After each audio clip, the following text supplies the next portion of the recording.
Welcome to Be the Media Huntington. My name is Jenny Lee, and tonight I'm here with Dana.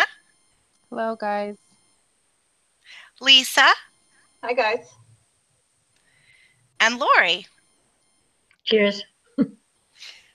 Now, Kathy, our constitutional countess, was going to be with us this evening, and we were going to update you with some con information for the Constitutional Convention. They've started referring to it as con now, but her power went out due to the storm that we're having tonight. I know everybody's seen the storm. And speaking of storms, one's really about to hit Huntington local politics, and this week, things really got nasty. They did indeed. We had quite a few people hitting below the belt. I'm very nervous at this point in time, and I can honestly say I've never really been nervous in a local election, but it's going to force people to pick sides. And I'm not talking about political sides. And it's getting really personal. And that's what people lose it. Like, this is politics. Let's stick to the politics. Let's stick to the policies, procedures, and what can we change going forward. And we're losing that quickly. So it's going to get, it's not as going to get, it's already ugly. I think it's going to get worse. I found it really interesting that there were local Huntington ads on primetime cable. And not only was it on primetime cable, but they hit Tracy Edwards back to back. Like, there was a big ad that went for the tax issue, and then there was another ad that hit the family members on the payroll. And then before I knew it, I'm watching what I thought was really just unreal on Mark Cuthbertson. And it was pulling from the original Newsday ad. And I couldn't believe it. I've never seen anything like that for Huntington Politics on primetime cable. And I don't even know if the Republican Party is paying for that or who funded it. It was really well done. It was backed up on the social media. I know I posted a couple of them. I was really shocked. I don't want to interrupt, but I just got a news break when you were talking. When you said about on primetime the ads, Chad Lupinacci has an ad on CNN. That's why I took my earpiece. I've never seen that. I've seen it on local. I've never seen a local politician do it for. Are you watching CNN, like CNN right now? You know, there's several TVs on in the house. This family stays on CNN. I don't know. So it's on right now. So they just saw it. And wow. The ad. So when you were talking about the ad, Lori, I was saying, wow, that is crazy. So because sometimes people think that we may not be telling the truth about certain particular things and we don't have it. So that was odd to me that you were speaking about it and then the ad came on. Well, I think we have the Mark Cuthbertson one. Don't we have that one? We should have both. Okay. Do you want me to? Well, this one I actually have. Oh, you know what? We can put it as a link, but I can't do it because I have the mic on. You have to have the speaker, otherwise you won't hear the sound. Learned that lesson last time. But yeah, they brought it. Can't watch the TV. They should have seen it. Too bad they haven't done this more often. Well, Lori, you saw it on Fox. Yeah, I mean, clearly Dana, it's not running. It's not running nationally. They're going to do like their micro picks, but in the right demographic, if you're watching Fox Cable News, you're getting it. And if you're watching CNN, right. I mean, I was really impressed with that. And I don't know, I've seen it on News 12 in years past. It's heating up. And I saw it on Lifetime during a movie. During a movie. That's what I'm saying. Even though Dana's saying she got it on CNN and you got it on Fox, it's obvious that it's kind of all over and being targeted to certain specific areas. That's probably why we didn't get any mailers from these people, because they planned on putting all of their money into these ads that they were lining up like little cannons to shoot out a week or two before the election. Yeah, I the actually, timing is pretty conspicuous, I thought. Yeah. yeah. Just like on the national level with the October surprise, because it's go time, right? Yeah. No doubt.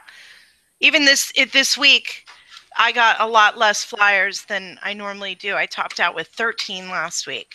But it's also, I mean, getting back to the viciousness of how bad it's been getting. Dana, first of all, I just want to commend you. You did a wonderful job at the NAACP Meet the Candidates night last week. Thanks. You Thank really you. I appreciate it. you did a phenomenal job. If anybody hasn't seen it, we did a quick little video of me without the ladies, providing a link on Facebook for a live video. I had a lot of problems trying to get on YouTube with the security in the library, and then not realizing I need to sign in to their internet. And then there became a sound quality issue. And Dana, you guys were also having issues. The microphones kept dying. Conveniently, it was definitely a lot of when you host or you moderate any type of event, there are certain things that should be put into place that simply were not done. So it was a challenge. And then you had people that wanted to come that they were told they were not invited and they still wanted to come. So it was a lot of it's a lot of moving and shaking the behind the curtain. And also, when you're up there, you cannot reveal. People always say, "Oh, you're so nice to them, but you don't like them in public. You don't like them on your personal page." I'm up there to do a job. My job is not to put my personal feelings into these politicians. My job is to ask the questions that the audience wants, to make sure they adhere to the time, and that's it. I may not care for your political views in my personal life, but my personal life isn't up on stage. I'm there to do a job, and that's what I do. So a lot of people don't understand that, and it's not easy. Even seasoned politicians have problems when they Right. go up there because the audience, to be very honest with you, the audience, if I followed every single question that the audience wanted, Chad would have been buried because I had over 20 questions just specifically for him. I don't like to set things up like that, and I don't like to set things up where people are going to be attacked. Because if you ask certain questions, you're going to have certain feedback. So it's really hard to shuffle I and will manage when say you're up though, there. the one thing I have to like defend everyone on, because like you and I have talked about doing a show on race, and I know the audience, NAACP, I was in the room. The one question that went up, because you guys were able to get about 3 in, right? In between opening. The one thing that was really distracting and rude, and I want to put this out to some of the candidates, there was a lot of people that showed up late. There was a lot of shuffling that had to happen, and that ate into the time. And that was a big deal when you ran out of time. And if you can't show up on time and respect other people's time, I just, there's something very wrong with that to me. It's a respect thing both ways. But that was very, very distracting. But the race question, that was a hard question. That was the most difficult question they got that really didn't have, it wasn't based in policy. It was based in how to, it was, and I felt for every person trying to answer that question, because you and I have talked about doing a show on race, and it makes people very uncomfortable to talk about it, let alone to try to handle it as a political football in a room full of people that's predominantly Black. Well, actually, the audience wasn't predominantly Black. The audience was actually very mixed, which I was surprised. And the questions that were I didn't see coming the in, people in the back that came in after. yeah, I see you. Well, I'm up there. I see everybody, and it was predominant. It was a mixed crowd. And although the cards on diversity was, I had to address it because I had at least 6 questions about it. But the way that they were asked, I had to find a way to finesse it, and I had to pick from each card. And it did play a part in politics, because if you have an all white male ticket that are of a certain economic class, and you're trying to govern a community that is a working class and maybe upper middle class, how can you identify with us when we don't have, how would you know what we need for our community? Ed Smith once put out something about some corn. That's not the biggest concern we have here. We Let's talk about our kids that are dying from the drugs. Let's talk about our kids that are, are scared to walk because of the MS-13. How about the state troopers in our school? That's our concerns. We can care less about somebody's corn or plants. So that's the issue, and that's what comes up.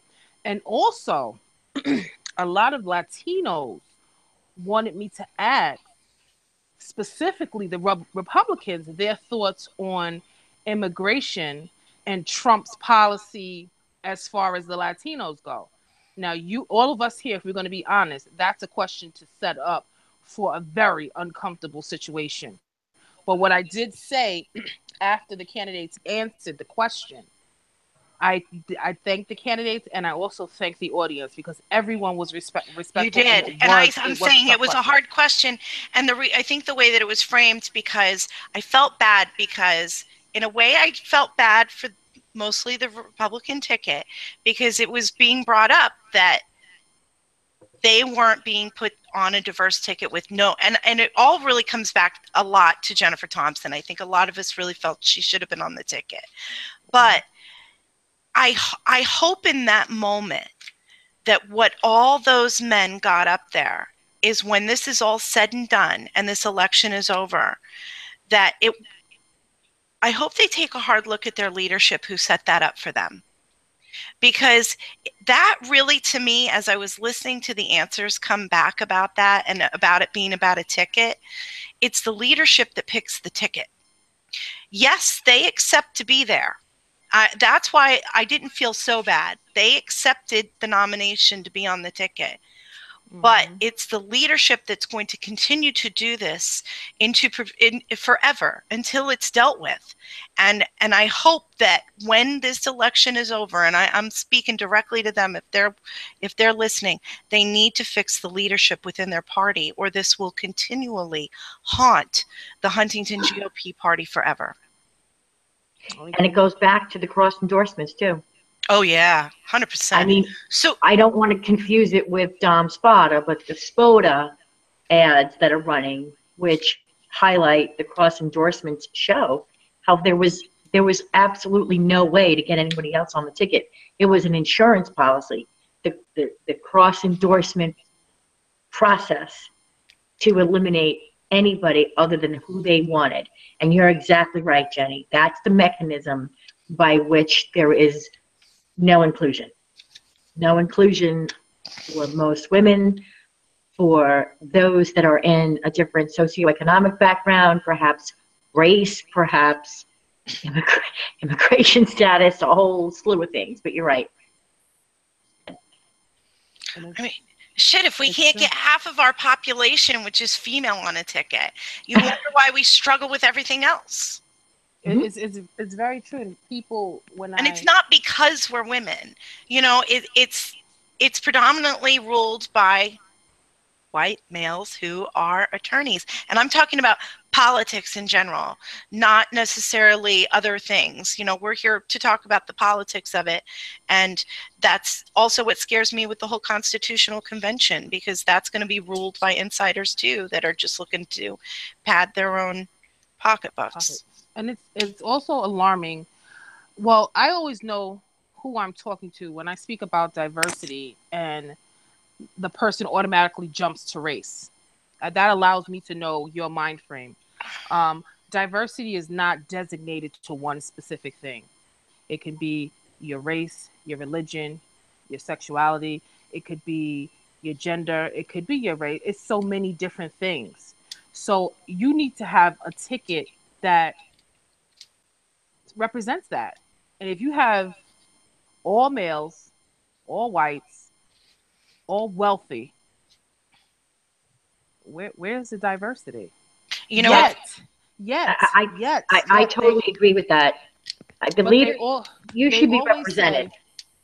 That we should be. And the first thing that they say when you ask them about diversity is, my parents came here from Italy, or my parents came here from so-and-so. So you should be more sympathetic than anyone else, because your parents came here from the bottom, because Italians were treated of some of the worst that people that migrated. So you should have more sympathy. You really should, since you want to go and you want to boast on that point. But that your I parents were think, immigrants. But Dana, Dana, respectfully, I think if somebody's highlighting that, and I've seen a couple of those ads, I don't think that that is what they're aligning their immigration philosophy to. I think that that's really just demonstrating the level of commitment and history and to the community, right? And in length of time. It's a good story to tell. But to go back to what you said on the very definition of diversity, really when you look at the leadership, it should represent the community, right, that it serves. And so that's where I think when you say diverse, that's what should match. And it could be different community to community. And we do have, like you pointed out earlier, right? You've got a couple of different aspects there. And yet nothing's really changed. nothing at all. Nothing. You know why? Because we talk about diversity within the parties, but the parties themselves don't represent diversity within our community. You only have a choice between Republican and Democrat, truly. So that's not even diversity. It's this or that. That. You're right. And when that sucks, how many other tickets are on the ballot?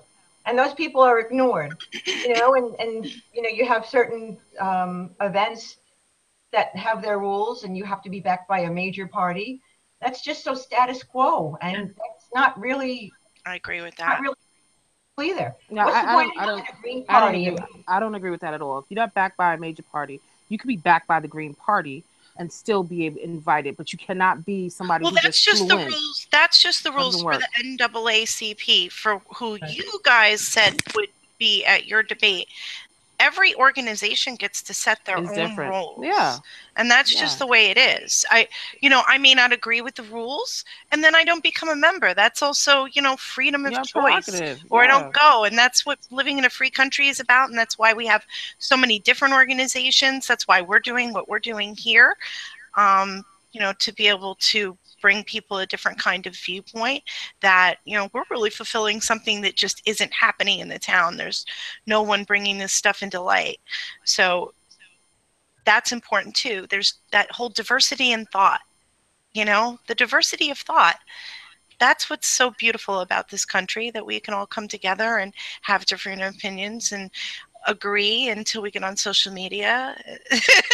Well, but it all gets confused. The truth is said in jest, because I think that that's largely an enormous problem right now, is that people don't want diversity of thought, because when it shows itself, it's squelched with a label. And I think that that is why we're doing this, right? So that, gosh, we all have different perspectives and we want to hear each other. Yep. I also think that this election is another microcosm of what has happened on the national front. I asked a question when we spoke earlier today about the polls, and I haven't seen any, have any of you, because the level of vitriol right now is like ridiculous. And so I'm starting to feel like maybe some of those that are being challenged are feeling either the information from any polls that they're given, or just some of the changes like what we're doing right now and other issues, because there's a lot of name calling and a lot of below the belt. So what are you ladies, what are your thoughts on that? Well, talking about the polls, I got a phone call tonight for the very first time around 7 o'clock from a 516 number, and they asked me my opinion on the two candidates for supervisor. I mean, no matter who you like, they only mentioned Chad Lupanacci, and they only mentioned Tracy Edwards. There is another person on the ballot that's running for supervisor. I thought that was kind of rude. You know what they're also doing with the polling with the ones that I've been getting with Doc Spencer and Dom Spada? They're calling Dom a Republican. He's an independent party member. Yeah. Right. And that's another way that they're skewing they're using polls to skew public opinion by painting him as a Republican. Right. And they do this based upon local polling data. And like you were saying, Laura, you haven't really heard about it. So typically at this point, especially in a gossipy political town such as Huntington, you would have started hearing people leaking information about internal polling data by now. And I think the level of viciousness that we're starting to see right now is indicative of a very close race. I think so too. Several fronts. So, because you're seeing things are really ticking up between Doc Spencer and Dom Spada, and especially in the supervisor's race, it is getting particularly nasty. What's interesting, though, on the town board race, it seems like everyone's just in complete agreement that Mark Cuthbertson needs to go. And he's the only one that's really getting completely dumped on as far as town board candidates go. Now, just back to the NAACP Meet the Candidates for a second. There were a few things with Doc Spencer and Dom Spada that happened that Dana, would you agree they had the most honest sparring going on stage with back and forth out of all the candidates that were up there, even though I think you shouldn't have sat them so close. I know that that's the issue. Well, when you don't regulate who comes and you just let anybody up, that's what happens. That's why you have regulations of who could be there. You can't have 20 people on stage and expect to hear. That's just not realistic. And more people kept showing up. The microphones were dead. There was no room. It was and those crazy. Were confirmed people. And it's crazy. That's why. And Dom, what I like about Dom is that he just tells you what you need to know. He's not polished. He's one of the kids. He's one of the people that still says "use" when he's talking. So it makes you feel like this is the guy that I go outside and we talk about how the garbage men throw the damn garbage bags everywhere, the garbage cans. This makes me feel like the guy that I'm like, did you see that lawn mowing company not do? It's like my neighbor, and he speaks the truth. He leaned in. He leaned in at one point with Doc, and he goes, "Are you serious right now?" Yeah. I remember what it was about. Okay, so Doc starts bringing up how Dom voted as Huntington Bay mayor. Now let me set this up for you. Huntington Bay is an incorporated village. Mm-hmm. They pay extra money to do stuff with, including hiring extra police, having their mayor. Right. Up until a few years ago, their mayor and the deputies and all that were volunteers. They'd never been paid. The Huntington Bay people said, you guys should get somewhat of a salary. And they voted on a referendum anonymously that these guys should get a salary. Okay. So Dom gets $400 a month. Oh, and how much it goes to vacation home. Woohoo! And how much does Spencer get? $9,000. Now, wait, before you judge $9,000 a month, which is $110,000 a year, he's required for that to go to one general meeting a month and 2 committee meetings. Oh. Okay. So, I mean, he's working very hard. Oh, yeah. For his $110 a year, $9,000 a month, but he wants to bring up how this guy voted for himself for a raise for $400 a month. How petty are you? Are you kidding me? And aren't you a doctor? That's the spin zone. And aren't you a doctor? Don't you live? I mean, I don't even want to get into the whole thing, but he lives on 9 acres in Centerport. So don't talk about Dom living.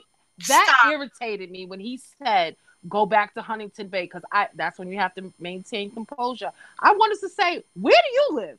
And then he dissed the Be Smart Don't Start program. How dare you? That we need doers, not. What did he say, Lisa? Did you write that down word for word? Yes, I'm done. We need doers. We need doers. How dare the audacity of that man? The man who saves people, who actually saves people from when they have drug overdoses, who rushes into a building when it is on fire to save your life. And you want to know what he's doing with that $400 a month with his other little volunteer position he's got going on compared to your $9,000? But it goes deeper than that. When you look at Dom and you say that to him, you just disrespected in my opinion, every single firefighter, every single first responder, and every single police officer. Are you kidding me? who is this guy? But And you now see, all of a that's the sudden he's level. on Facebook Live. Go away. Just go away. I totally agree. That's Oh. like a deadly combination of ignorance and arrogance. And I have no words after that. I cannot believe that he went there, and that's desperate and awful. What I rarely, if ever, make comments about things like that. I tend to stay neutral when it comes to things like that. But what irritated me when he said about tell Dom to stay in Huntington Bay, where do you live? That irritated me. But also when he said about the volunteers, let me tell you something. My dad is a retired captain. My uncle's a retired captain. This is a law enforcement family. They get paid to save their lives. So you expect them to do certain things. Dom doesn't get paid to run into people's buildings. And I don't know about you, but if I see a fire, I'm going the opposite way. I'm not running in there. I mean, I'm sorry for whoever's in there, but I'm not going in there. So where's the level of respect? Where's the level of when these people get up? He has a family and he's up there at 3:00 in the morning and he has to get up, think about it. When you get awakened at 3:00 in the morning, you're not like the brightest person. And he has to function, get there, and be able to, give the man the credit. And that's where politicians, especially local politicians, tend to lose, is when you start going below the belt. Stick to the facts, and then people will focus on that, because now we're all looking at Doc like, you're supposed to be the good guy. You're supposed to be the person we trust. Because he doesn't have a record. He doesn't have a record to run on. His record, look, he's had how many terms? And what has he done? He has voted for every tax that has been placed in front of him. You're the doctor in the room. You send out all these flyers with stethoscopes on it. Right. And yet the programs you put in place to stop he wants to talk about Narcan. I could get into an all-out debate with Narcan with him about how under his watch that we double what when we got Narcan, it was something like $13 a dose. Now it's up to $38 a dose. So we're now locked into a supplier that we buy from. Hey, I'm not saying we shouldn't be saving lives, but when you've tripled how much we pay for Narcan under your watch, I have a huge problem with it. And this guy's going out here for free, talking to the kids directly about just be smart and don't start. And what are you doing? Yeah, that to me, that made me, that particular statement and that the things that he's doing on Facebook now make me look at him in a different way. And it allows me, I can't, it really burns me when politicians go and do dirty things and they start mudslinging. That irritates the mess out of me. Yeah, all these Facebook videos that he's doing, it just reminds me of like a nasty guilt trip. Chad, too, I got to tell you, like, we started out our show. We're up to our 8th episode. One of our first shows, I remember saying, I like Chad. Chad's a really nice guy. And since then, between learning that we got a state trooper in Huntington because Chad didn't want one in South Huntington. That doesn't sound like somebody who's doing everything for all the schools. There's no equality there. And now he's hitting below the boat with Tracy. Now, mind you, I don't agree with Tracy on how many things. This woman wouldn't even sign my Peacock Proclamation. We are not friendly. So I'm not defending her. I actually am very disappointed with this election this year for myself. Although I appreciate some people found a candidate that they truly like, that they back, or they've just gotten behind their party. This year for me has been very, very hard. It's an important position. And the only saving grace I've had is that ding dong, the witch is dead. Frank Petrone is gone. A lot of people feel like you, though, Jenny. A lot of people. You're not the only one. A lot of people they feel as though they're torn because they really don't want to back either candidate. And yes, we know that there's a third candidate, but I mean, I don't really hear too much talk about him. The main focus is the two. I got to tell you, with Michael, I really supported I support what Michael's trying to do with not running a campaign through the party lines, because I love that diversity. I love that diversity in politics, not being made to choose A or B. I want more choices of political candidates than I have for shampoo when I go shopping. But with Michael, things would come up. Like when I went to the NAACP meeting, this was the first thing that was handed to me when I when I walked in. And somebody was handing out the lawsuit, and there's a pile of them here. These are, you see, from Michael Rasputin. Mm-hmm. And there's more. There's so many more. They're all attached here. These were all there's a packet like 5-6 pages here. And I have to tell you, I have privately spoken with him. I've known him from the Michael Raz Buzz days and everything else. And he had said, I hope you would come out and endorse me and those kinds of things. And I believe in what he was doing as far as the process goes. But when you have damning things coming up like this, and you're telling me privately, well, there's a reason, story, and excuse for all of these things, but you're not providing a public explanation yourself. Don't expect me to come out and defend you when you're not willing to defend yourself. And I've had this conversation with him, and he still has not. So I can't even say where he is on policy at this point, because there's so much of this floating around that nobody can get past this. So we're not even talking about the issues, which is what we should really be talking about. And even this week, we're now talking about mud. So I'm at a total loss with this election. I'm miss my Eugene Cook. Damn it. I'm sad. I miss him too. It's unfortunate. He was I must say this though. I was very. I've always cared for Chad. I've always backed Chad since he was on the school board. I'm just very disappointed in how he is handling this election. I'm not sure if he's just following his party and he's just going along to get along, or if he's really doing that, because the Chad that I knew, the Chad that I voted for, the Chad that I openly endorsed every single election with hands down, would have never run a campaign the way he's running it now. He never, and I remember when this first started, I said, I felt so good because I know G never threw mud, Tracy never threw mud, and Chad never threw mud. And here we go. Here we are. So I don't know if it's his party that he's just going along with them, or if it's really him. And it's disappointing because he was somebody who we as people in the community looked to and said, well, Dag, we look for you to tell us the truth and to be honest. And we haven't found, and it's not just, this is talk at the bus stop in the morning when we're taking our kids there. This is what, the moms talk about. And it's like, what happened? So now, Dana, I was in the front because I was trying to get good video for us, for Be the Media, and my microphone was wired. There was a point in the video, and I hope people go back and listen.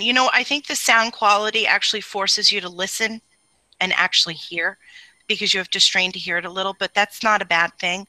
But I had an actual view of the candidates, and I was able to make eye contact. And Chad looked completely fallen, and his face turned completely red when Tracy tore into him for the ads that had come out right before the meeting started against her. And I felt humiliated for him. I truly, truly did. He's not. I don't think I don't think it's him. I think, yeah, that's what I'm saying. It puts you jump into politics, and then it gets you. And I think people influence you, and you do things, and you get sucked into the machine. Well, let's think about who's paying for the ads, right? And who produced them and wrote them. So you're right. So there's a larger entity, but you kind of know what you're in for going into it. I just don't know that. I don't know if he knew what he was going into. I will be very honest. I don't think he knew the races that Chad has, gone for before were very different. I think it was a last minute call and he accepted it to, play nice in the sand with his. I don't really think he really knew, because like Jenny said, if you look at him, he is very different than Chad is very he's very playful. He's very like the man next door. He's like the kid you watch grow up. He's very he still has a boyish sense. Very boyish. Yes. Very just goofy. Yeah. He's adorably sweet. Like doing this show, I didn't want to say anything bad about Chad because he's so nice. You know. And it's hard. It's hard because you get that feeling from him. But when you start doing these things, it's like it takes away from that. And we believed in him because he couldn't get everything done. He might have fell back on certain things, but give him a little more time. Maybe he'll grow and he'll get. That was the premises that we went on. But right now it's like, and then he was saying things that weren't true. He brought up something about all the Edwards on file. Didn't go back to look. There's an article in the New York Times that tells you how minorities had to be, there was something put in 1985 where the Republican Party had to sign a decree to hire minorities. He didn't put that part in there. So these people came in way before them because that was the only job they could get. Tracy's been in office for 4 years. Then you have people on that payroll for 18 years. And then you want to say she's hiring family members. The Reyes have it. And let me not say any other names because I got a little feedback that really ticked me off last time. So I'm just going to say it's not just one party. It's not just one person. Be fair and then tell the truth. If you want to tell the truth, government town jobs were the only jobs blacks could get. That was it. So look at the years. Look how long they've been there. Look at the qualifications and then come back and tell me the truth.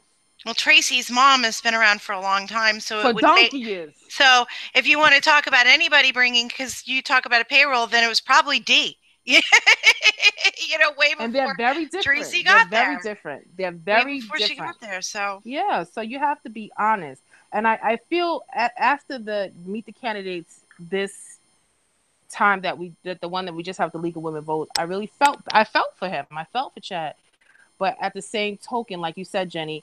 You signed up for it, so. He had a chance to tell Tony, I don't want this. You should give it to Jean, and you should give it to Jen, which is what the people really wanted. He had the chance to do that, and now this is what has come out of it. So to blame anybody else for choices that you willingly made in your life it's not coming from a place of accountability, and that's not somebody I'm huge on accountability when it comes to life. I agree with you. It's ugly. It's sad. It's sad. It's saddening because we know these people. I know him personally. It really does. It puts me in an awkward position. But I mean, I'm not running. I don't want people running my government based off personality. I want you running my government based off knowing that you know what you're doing, and you can make some change. So, personalities aside, you want people choosing your sunscreen, or you want to choose your own? Exactly. I need to be able to say which one. And then Susan said that I was mean to her. I'm on stage. Let me just give you ladies, I'm on stage. And it's hectic up there. You got the lights beaming, so I'm sweating. You want to make sure you pronounce everything properly. You want to make sure you address the question. And she's saying to me, I was mean on Facebook. What? So last year, it's funny because it came up in my memories. You were actually very kind to her, and I'm going to tell you why. Last year, the NAACP recording came up in my memories, and you guys didn't put the little skirts on the table. My update was that I wanted to thank Jennifer Thompson's parents for raising a proper young lady who knew how to cross at the ankles. Meanwhile, Miss Berlin, the whole time, and if you go back and you look at it, and I'll share it with you, she was opening and closing and feeling herself up while she was opening and closing like a truck driver. It was disgusting. So I think that you were very kind to her, that you provided her coverage for when she wanted to go ahead and reach around her crotch that evening. She's just foul. That's what she did. I have it on tape. I saw her. I was there. Raw, unedited video. You cannot edit that out. It was on the library, right? No, it was the one that the library. I was sitting right in front of her. Like it was. You poor thing. I was horrified. It's disgusting. Yeah, a big fat L. Where's my air freshener? Where's the Lysol? We have a slug loose. Oh, God. Dear God. She's just gross. What else can you say about her? So you were very kind to her, Data. I don't have anything to say. We're in so Jenny's sorry. army I'm now. so sorry. I'm so sorry. I have nothing to say. I can't contain myself right now. I try to not get like that, but I like to And remind this woman wants to be in the legislature. oh. Who do you think wants her in legislature? Come on, seriously. her husband. Usually they're a team. Yeah. Well, I don't know about her, but Listen, I gotta be careful. We have the same hairdresser. Oh my God, you got her for hair? She goes to her for nails. nails. I was just gonna say we have the same nail lady, so I don't know. Oh, so I gotta be careful what I say too. I don't want to run into her. Jenny and I have to be careful. If we see her in public, she throws water bottles. Yeah, as long as we don't share the same gynecologist, I'm good. Okay, well now I can't. I can't. I'm just gonna stay quiet. So, prime So time what were we talking about? Incorporated Village, private taxes polling. We're good. Covered everything. Can we end that on a not end it yet, but can I give my little shout outs now? Yes, and we want to also give everyone an update on the League of Women Voters and where to find the information for the Meet the Candidates. It's my understanding they're going to be putting it on their YouTube. So as soon as we have that information, we'll be sure to get that out to everyone to make sure that they have the rawest video that they can to make the most informed decision. So yeah, Lisa, if you want to go ahead and start with the shout out, and Lori, if you want to pick up any current events that you'd like to bring up this week, and we'll go from there. I'll get Lisa first. So tomorrow night, Wednesday, Soke Joe with the New York Martial Arts in Huntington Village.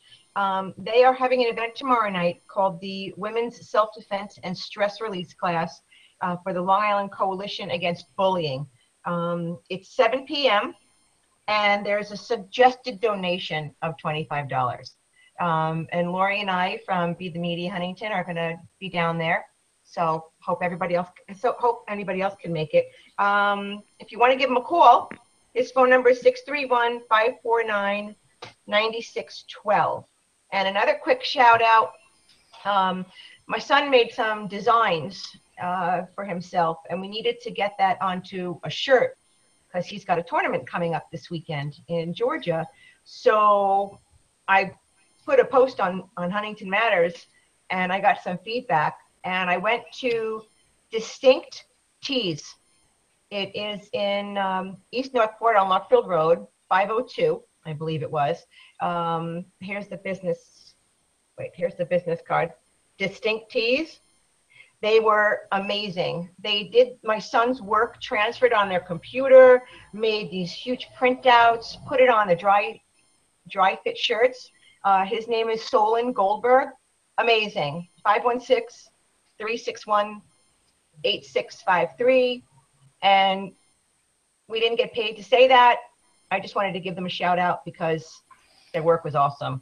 And it's the first time I ever went to somebody like that. So. And just a reminder, we don't get paid for any of this. We do not monetize any of our videos. If anything, we pay to boost sometimes. So everything we do here is complete volunteerism. We are not represented by a party, person, funding, or anything else. So none of the ads are paid. However, if you'd like to buy us a drink, we might show up at your bar and go live. How's that? Hey, I see an opportunity. Let's go for it. I would love to interview some candidates down at our local bars. That would be a lot of fun. Oh, yeah. I got to see you back at the Shamrock. I think we get some interesting feedback then. Might get some truths from some of them. Hey, isn't there a debate, too, tomorrow night? Yeah. There is. I think what time is it? Which one is it? I know League of Women's Voters is, well, it was last night. I was sick. There's another one. It's the following Tuesday. So it was town, and it was supervisor in town, and then Next Monday. Next Monday. Sorry, I'm already on Wednesday. Everybody else. Welcome to my world. So next Monday would be for legislation. Right. And I think highway. I wrote that down. Jane is tired. I am very tired. It's getting close, so it's getting hard. The election. Right. There was also a debate tonight. I think it's Half Hollow Hills with the PTA. I saw Hector. Oh, I got a quick glimpse of it. Okay. I didn't get anything. So the debates are heating up. Well, it's not really debates. It's to meet the candidates. That's something that we need to think about doing. Is perhaps having a debate. Because we always do the meet the candidates, and really meet the candidates is exactly what it is to meet them, to ask a question and have them answer it. That doesn't allow for them to go back and forth with each other, because at our debate, Dom and Spencer would have definitely, that would have been something to watch, and Tracy and Chad would have been something to watch as well. And this is not to discredit the other candidates running, but those two pairs were particularly passionate about their stance when they spoke. I think that's something we should look into. The town council people are like, thank God everybody else has got all this drama going on because nobody's pulling out our dirt, right? Like, think about it. If you're a Jim Leonick or an Ed Smith, or except for Mark and Emily Rogan, you got off pretty easy this year, because any other year they would have been like posting about you and honestly all your garbage, everything bad you've ever done. The only ones they got any beef with this year is Mr. Cuthbertson, and that's justified beef. Yep. And let's see. And this is what I'm really watching for, and it's kind of sad, but it kind of lets you know the state that we're in. I want to see if he gets back in, because he's been in for a very long time. He will, and that'll show you how corrupt the system is, because you know what the pulse of the real public opinion is. So now you're going to see how they have the system hemmed up. You know, the one thing we haven't talked about is highway. I got a really good taste for the candidates at the NAACP meeting as far as the highway goes. Mm-hmm. And what they do at the talk about what happened at the school event on Sunday. That was Sunday, right? Yeah, you know what? I'm waiting to get some information on that, but that was atrocious. But I want to talk about more the candidates, because that's more gossipy stuff, and in regards to something that doesn't really matter in regards to the election. Whereas the election and the actual candidates, with the amount of time we have left, I don't mind coming back and doing an update when we have everything in on that, because that was really atrocious that our kids walked in homecoming. But so John Kelly, I heard him speak. Now, John Kelly was on time. Kevin O'Reilly showed up. John Clark. Oh, my goodness. I'm thinking about this other attorney who's actually a nice guy, Lisa. So John Clark, this guy is qualified. No lie. He should be running for supervisor. He's like worked for the Office of Emergency Management. Like everybody, like this Very guy, impressed by this him. guy like can save the world. He should be working for a federal emergency management. And then Kevin O'Reilly shows up late, and he's like, "Dude, I got trucks and a backhoe." He wasted his statement on saying what he had. He started listing his equipment. Like, what? I was like, and then he wanted to go over.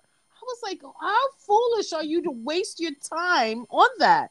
Clark was very to the point. Whatever question we asked, he answered, and he gave his qualifications.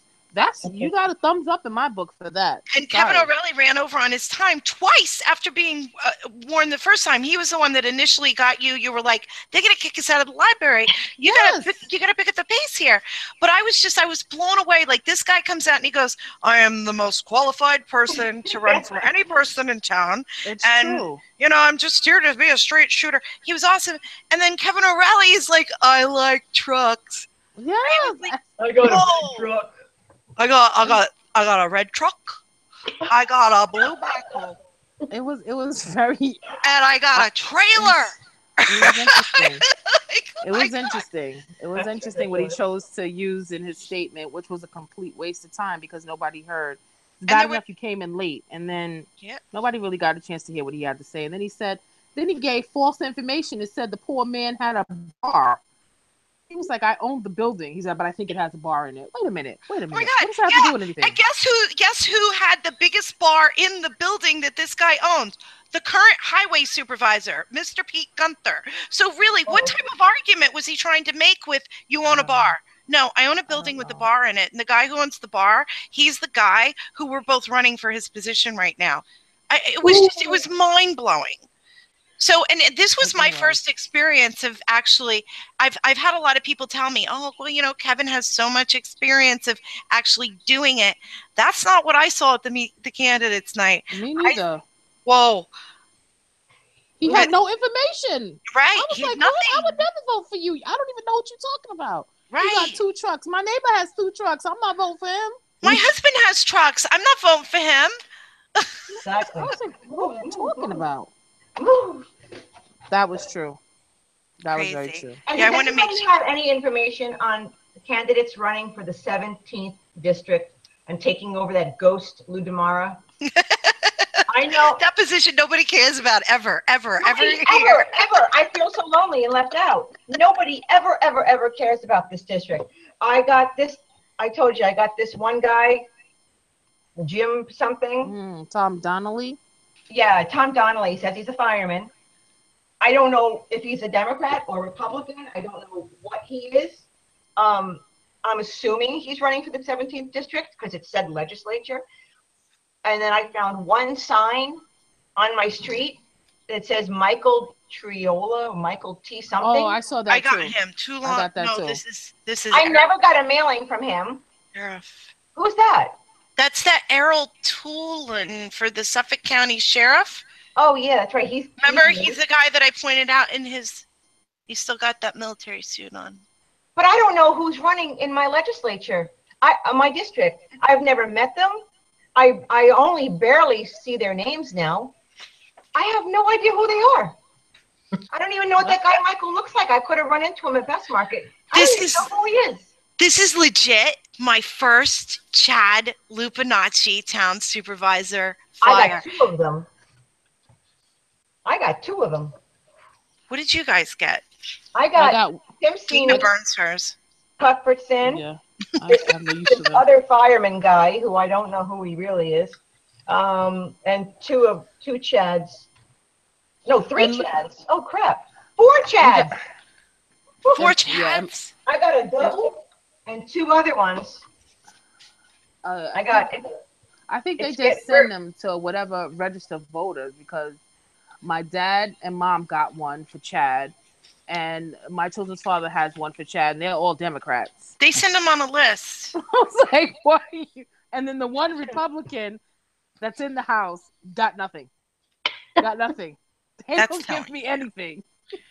Yep. This is the first. I got 4 of them in 1 week from Chad, and I never got one before.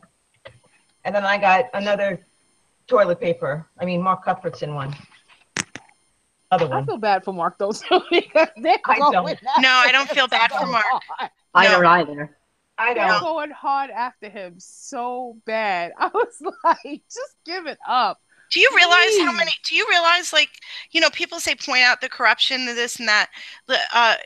Did you see the article on the Village Tatler about the Thatch Cottage and Jellyfish and the whole Ralph Calamusi thing? I was trying to figure out, they didn't own who wrote it because I felt that there were a lot of facts that were left out, but it only touched on very little of the story as far as I'm concerned. But clearly you can see when you read this article, you could see that they were trying to slam Tracy with it, which was bizarre to me because really it was Mark Cuthbertson more than Tracy in regard. So the Thatch Cottage used to be like the Republican Playhouse. They used to have all their events there and all those things. And after Hurricane Sandy, Ralph ran into hard times. But there was a covenant on that property that said that if it ever sold, it was supposed to go back to being residential. So they have sold this to this company now since. So what happened with Ralph And the reason why I say that this goes deeper, much deeper than Tracy, because this all happened before Tracy, and it was interesting what they left out of the story, was Ralph woke up in the hospital, and in the papers the next day was that he had tried to commit suicide by setting himself on fire. His car was full of the red gas tanks, but they said that he must have passed out drunk before he lit the match. But he said in the papers and to many people that he did not attempt suicide. So clearly, I mean, any dummy can put together that this was a message being sent to him, because shortly after the property was sold.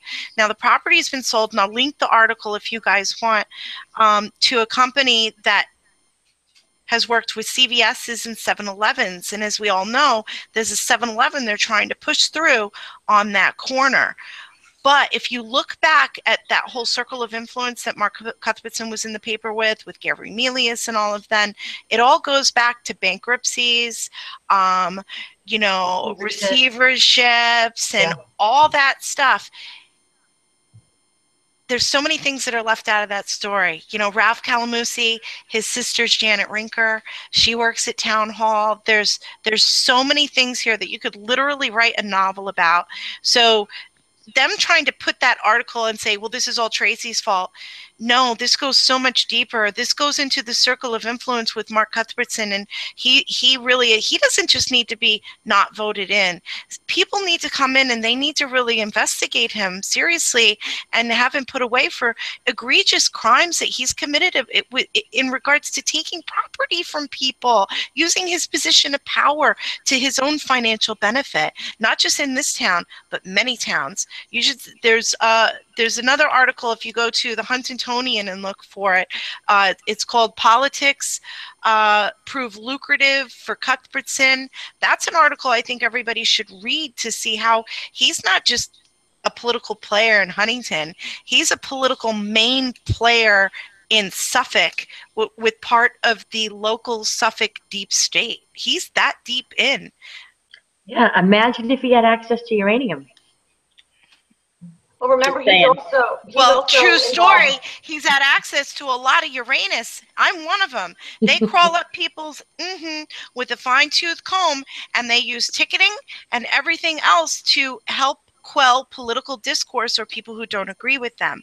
So they absolutely do go up all in your Uranus data. It's okay. You can uncover.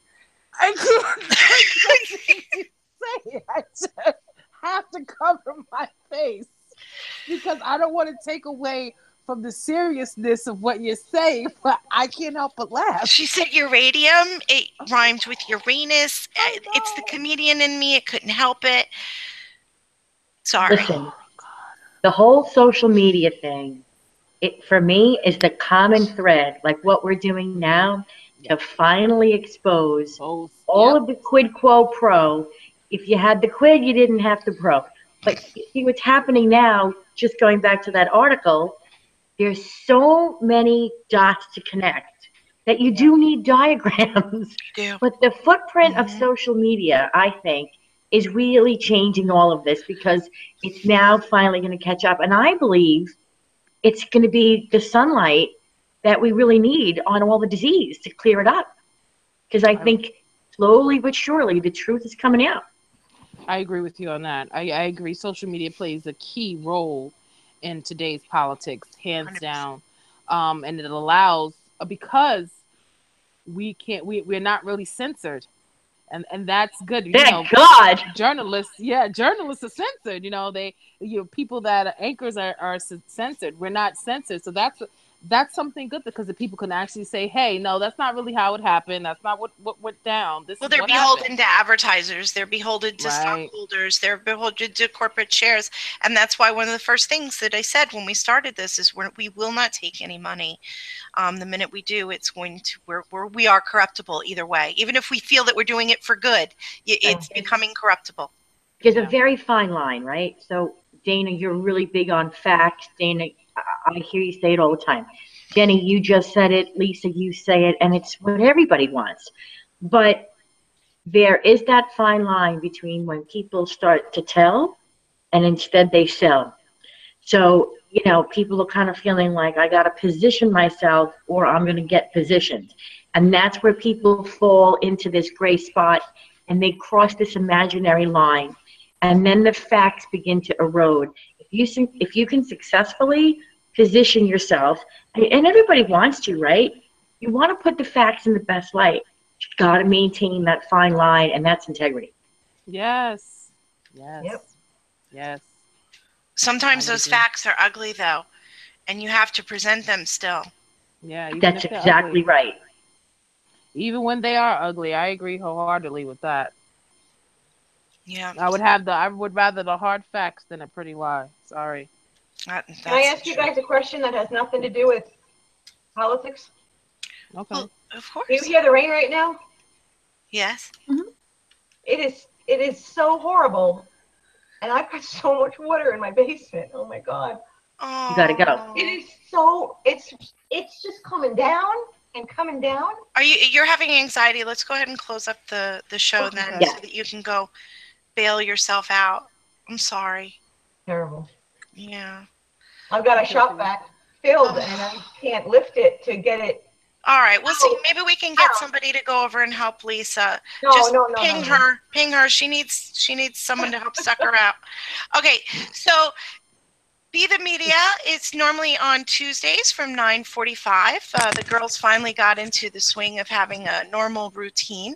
However, next Tuesday lands us on Halloween, which everyone will be out trick-or-treating. So we're going to go ahead and switch our night for one night, and we will be back to you next Thursday at 9:45. This is going to be our special endorsement show. So I hope that you enjoy. I hope you join us for this show. It should be lively and fun as always. So I just wanted to say good night and thank you everyone for joining us. Anyone want to say a final goodbye? Goodbye, guys. Have a good week. Good luck. Stay dry. I hope everyone enjoyed the wet and soaky view. Have a good evening, everyone. Bye. Bye.